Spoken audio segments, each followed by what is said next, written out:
Apabila kita diberikan mandat untuk memegang amanah, amanah itu harus dijaga. Yang ini sepatutnya kawan-kawan kita dalam PAS, mereka lebih faham. Bila kita menjawat jawatan menteri besar, amanah kuasa yang diberikan kepada kita ialah satu amanah. Amanah itu harus dipikul dengan penuh tanggungjawab. Tak boleh berlaku curang kepada rakyat. Apabila tanah rakyat 15,000 hektar, nilai market hari ni 1 bilion lebih, saudara, nak dijual kepada syarikat daripada Singapura dengan harga 300 juta lebih saja. Mana masuk akal, tuan-tuan? Kalau dulu harga kelapa sawit 1,400, 1,800 satu tan, boleh lagi. Ini dah naik sampai 3,400. Tidak ada sebab aset yang baik ini perlu kita jual. Kenapa nak jual aset yang baik dikala kita earn from palm oil? Adakah kerana nak mengumpulkan dana bagi membolehkan PPBM berhadapan dengan UMNO dalam pilihan raya akan datang? So itu cara pun dah tak betul.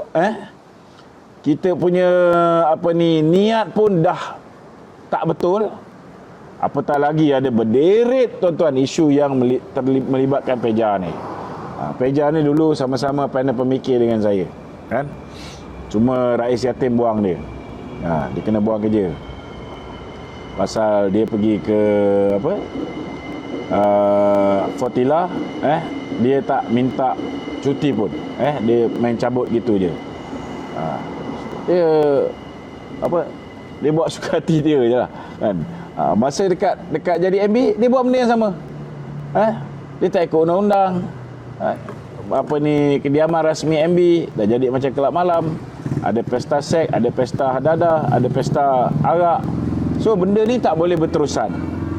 Saya tak faham kenapa kawan-kawan kita dalam PAS, saya tak kata semua, saya nak beritahu di Perak tu Ustaz Idris okey sikit. Dia lebih nak menjaga hubungan di antara UMNO dengan PAS.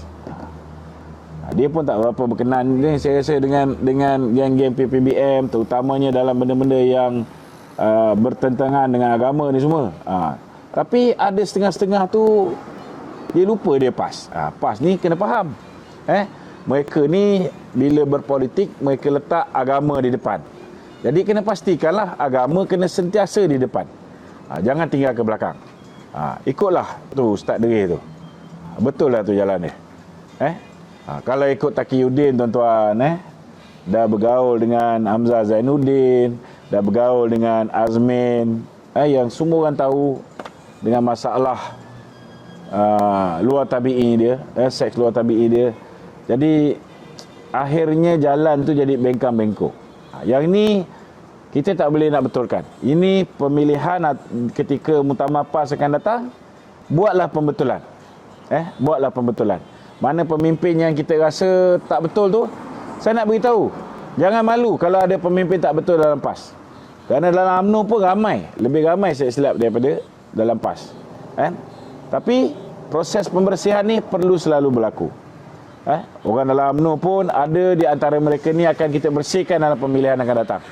Begitu juga dalam PAS. Mereka juga manusia. Ada setengah-setengah tu bila dapat kuasa dah lupa dah. Kalau dulu rakyat sentiasa dibibir. Tapi kadang-kadang bila dah ada kuasa, berubah, tuan-tuan, berubah. Dah mula pandai menipu pun ada juga. Ada yang menipu, kata pergi jumpa dengan pihak Turki. Rupa-rupanya sampai ke Netherlands. Bawa bini baru. Ada juga. Saya tak nak tegur siapa, tapi ada. Jadi akhirnya, tuan-tuan, kalau benda ni bila kita diuji dengan kuasa, yang paling bahaya sekali, tuan-tuan, saya yakin kalau kawan-kawan termasuklah kepimpinan PAS diuji dengan kesusahan, diuji dengan pelbagai rintangan, mungkin mereka boleh berhadapan dengan ujian tu dengan baik. Tapi yang bahaya ni, tuan-tuan, bila diuji dengan kuasa, bila diuji dengan duit, bila diuji dengan peluang-peluang perniagaan dan sebagainya. Kadang-kadang tuan-tuan, mereka juga manusia, bukan malaikat. Dia macam kita juga. Kadang-kadang kita tak tahan dengan ujian. Ujian susah, senang sikit hadapi tuan-tuan. Ujian dengan kesenangan ni kadang-kadang buat kita lupa diri. Itu je.